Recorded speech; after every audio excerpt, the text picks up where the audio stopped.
Here are my neighbors, over 40 million chickens in the buildings. Smells really good on a nice windy day. Boy. How'd you like to work in there? Once again, we're at our garage and testing facility. Let's see what we're rolling out for this video. Looks like we're still on the A list, a nice Mercedes-Benz GLB. But not the common peasant GLB. This is the AMG GLB35. That means it costs more. We also recently tested two other Mercedes-Benz SUVs with AMG package. This 2021 AMG GLE53. We'll have a link for that video after this video. And if you got 133 grand to spend, you might want to look at this video, the GLE63S AMG Bi-Turbo. We'll have a link for that video at the end of this video as well, so you're getting 3 Mercedes-Benz SUV tests. All for the price of 1, free. What a bargain. The base GLB runs $39,000. It gives you a 2-liter, 221 horsepower engine, but this has a bit more, since it costs more. In the case of this AMG, the 2-liter has been souped up to 302 horsepower to a all-wheel drive 4MATIC system for better traction on or off the road. The claimed 0 to 60 time is 5.1 seconds, which I'm a bit skeptical about, but we'll find out soon enough. And the claimed MPG is 21 in the city, 26 on the highway. We're taking this out in the real world to see if that's true.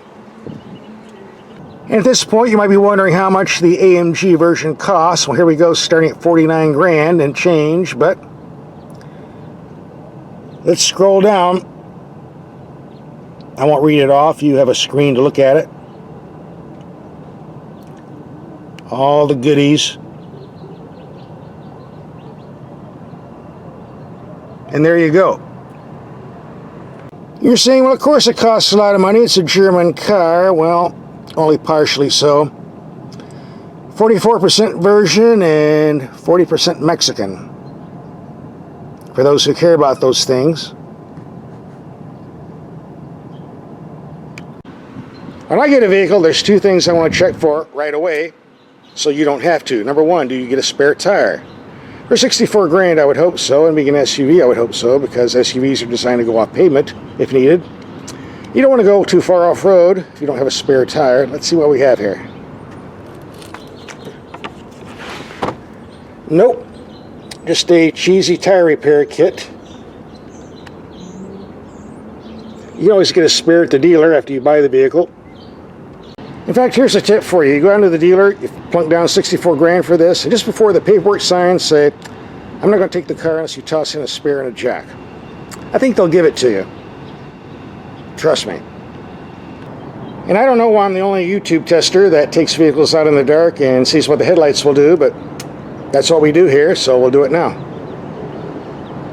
It's dark enough. Let's see what these headlights do if I don't get blown away by this 30-mile-per-hour wind.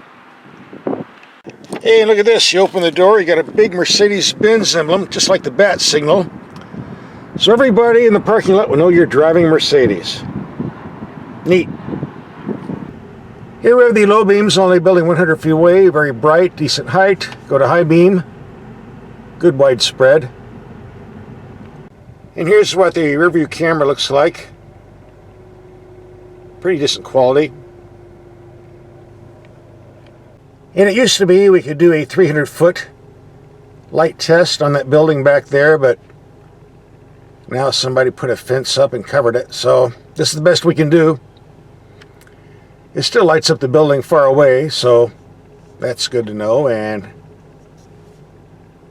barely reaches out to the gate, which is about 200 feet away. Best I can do as long as the fence is covered up, guys, but it still gives you a pretty good idea of how nice these headlights are, so I'm not complaining. Until I find another spot, this will have to do. Naturally, the second row seats do fold down for more storage.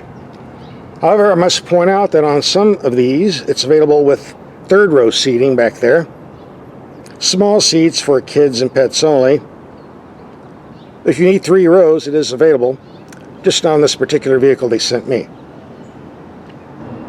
Like most Mercedes-Benz vehicles, the controls are a nightmare to operate if you don't know what you're doing, but pretty easy once you learn the system.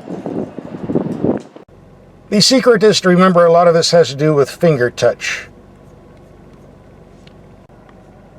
Like if I want to change the gauge cluster, drag my finger across the little button, drag my finger to the right,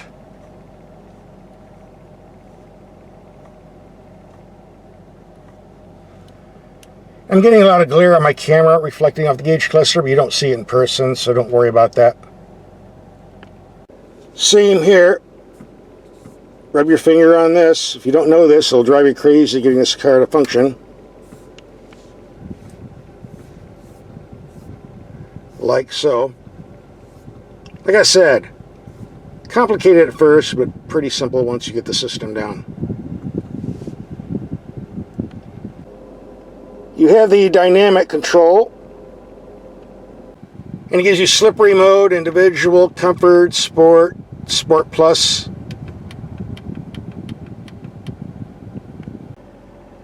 And unlike many Mercedes-Benz products of the past, we now get very simple to use climate controls. Everything's right here. And if you don't like the way the 8-speed dual clutch automatic shifts in automatic mode, you have manual gear selection with the paddle shifters on the steering wheel where they belong. Always can be reached. Not like on the steering column like the Italians do for some reason. I guess it looks cool on Ferraris. This is where they belong though. First half of the video show and tell is over. Second half we're going to do driving. Let's start with the fuel economy. Before I got this in the fleet, we had 1,175 miles on it. Most of it city type commuting at 24 miles per hour, 19.0 mpg. More to come. This is a small tank, by the way, 13.5 gallons if I recall. Mercedes-Benz has come a long way on their electric power steering systems. Great feel and feedback. Gets better with each year. No gripes here.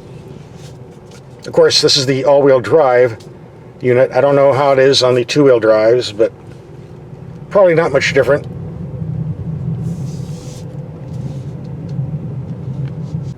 By the way, all our driving will be in the comfort mode unless I say otherwise. As we do in all of our videos, we're going to take some mild speed humps at 20 miles per hour to evaluate the suspension performance and impact in the comfort mode. And with the recommended tire pressures of 42 pounds in the front and 45 in the rear, which I think is too high, that's set for the maximum load capacity, which is fine if I'm going to haul 1,000 pounds of tomatoes. We'll talk about that in a minute.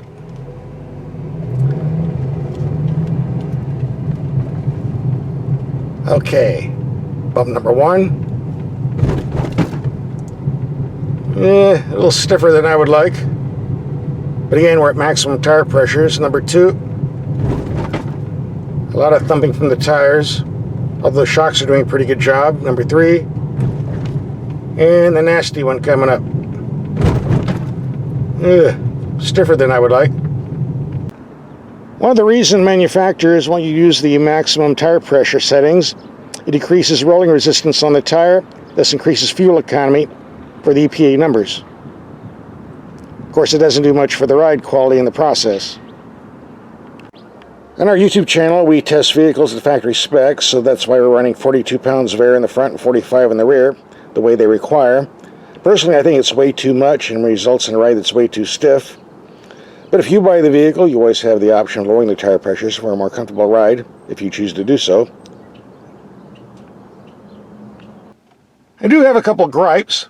Things I think need to be changed. Start with the sun visors. It's the job of these to block out the sun, not only from the front window, but from the side. But these don't slide back and forth, so you're getting sun through the side window in the early morning and afternoon. In fact, it's late afternoon at the moment, and I have the sun baking the left side of my face.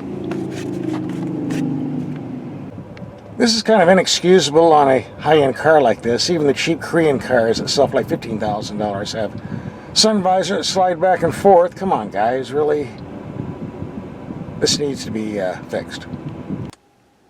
Also, this vehicle has a few so-called safety features. I use that word reluctantly. Traffic sign assist, active lane keeping assist, active brake assist, attention assist. My biggest pet peeve is lane keeping assist, which I call steering interference assist.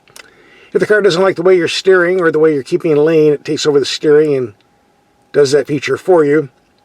I know how to drive. I don't need any of this garbage. So when I get a vehicle, I want to be able to turn it all off. And yes, you can disconnect these initially, like so. There you go, off. Unfortunately, when you turn the vehicle off and turn it back on, all these safety nannies come back on, which means if you want to turn all this off, you have to do it every single time you start the vehicle, which is a deal killer for me. I don't want to go through that. When I turn something off, I want it off permanently. So the ability to turn these off may be important to you, may not be important to you, but it's something that's good to know before you buy the vehicle, not find out after. On many other vehicles I've driven, the safety nannies cannot be turned off permanently either, but at least they have a button somewhere on the steering wheel where they can be turned off in a hurry, which is certainly a lot more pleasant than scrolling through an infotainment screen every time you start the car. There are some quick disconnect buttons located on the steering wheel. I can live with that. Unfortunately, there aren't.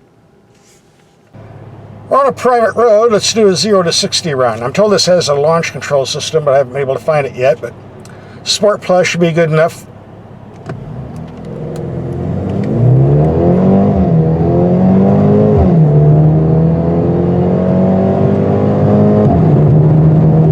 I don't think that was 5.1 seconds.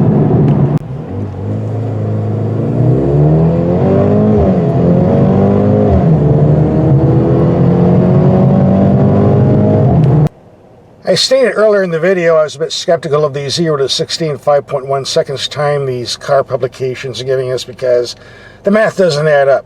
300 horsepower pulling 2 tons, not going to happen. I don't know what our time was. I don't have a stopwatch, but my calculating brain says it's probably between 6.4 and 6.7 seconds for the 2 runs we did, which is about what I would expect. If you have a stopwatch at home, click away, see if I was right. I'm going to search the owner's manual again and see if I can find the launch control system, which will make it slightly quicker off the line, but I don't think it's going to make that much difference. In the meantime, let's continue on with more testing. We're going to take a highway trip, see what type of fuel economy we get, so don't go away.